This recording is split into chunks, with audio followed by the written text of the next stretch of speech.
ہمارے چینل میں دوبارہ خوش آمدید، جہاں ہم آپ کو ماحول اور اس کے باشندوں کے بارے میں تازہ ترین خبریں اور اپ ڈیٹس لاتے ہیں۔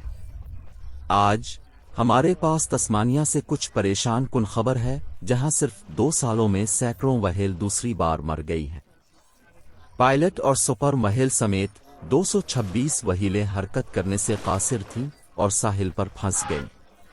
سائنسدانوں کا خیال ہے کہ یہ ایک اہم مسئلہ ہے اور وہ یہ سمجھنے کے لیے ہر ممکن کوشش کر رہے ہیں کہ ایسا کیوں ہو رہا ہے۔ سیم تھلمن: ہم تجربہ کار ہیں اور مقامی حالات کے مطابق خصوصی تکنیکیں تیار کی ہیں۔ ہم ہر وقت بہتر ہوتے جا رہے ہیں، لیکن یہ اب بھی ایک چیلنجنگ جواب ہے۔ ٹیم کی بہترین کوششوں کے باوجود تقریباً 200 وہیل اب بھی مر گئیں، لیکن وہ اس وقت تک نہیں رکیں گے جب تک کہ وہ مسئلہ کی وجہ معلوم نہیں کر لیتے۔ سیم تھلمن: ہم تحقیقات کر رہے ہیں اور نمونے اکٹھے کر رہے ہیں جو امید کرتے ہیں کہ ہمیں ان طریقہ کار اور عمل کو سمجھنے میں مدد ملے گی جن کی وجہ سے یہ جانور اس مقام پر پھنس جاتے ہیں۔ پائلٹ وہیل گروپس میں رہتی ہیں اور یہ ممکن ہے کہ ایک ساتھ رہنا مسئلہ میں حصہ ڈال رہا ہو۔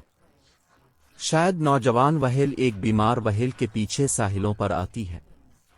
سائنسدان 32 جانوروں کو سمندر میں واپس آنے میں مدد کرنے میں کامیاب رہے اور انہوں نے مستقبل میں ان کی نگرانی کے لیے ان کی پیٹھوں کو ٹیگ کیا، لیکن اس بات کا امکان ہے کہ یہ وہیل مچھلیاں ساحل پر واپس آ سکتی ہیں۔ سیم تھلمن: بدقسمتی سے کچھ ایسے ہو سکتے ہیں جو روک سکتے ہیں، لیکن ہم توقع کرتے ہیں کہ اکثریت سمندر کی طرف نکل جائے گی۔ ہم ان لوگوں کی نگرانی کریں گے جو روک تھام کرتے ہیں اور ان کی حالت کا جائزہ لیتے ہیں۔ یہ ایک المناک واقعہ ہے جو ہمارے ماحول کے تحفظ کی اہمیت اور ہمارے سیارے کو بہتر طور پر سمجھنے کے لیے مزید تحقیق کی ضرورت کو اجاگر کرتا ہے۔ آج کے لیے ہمارے پاس بس اتنا ہی ہے۔ ماحول کے بارے میں مزید اپ ڈیٹس کے لیے لائک اور سبسکرائب بٹن کو دبانا نہ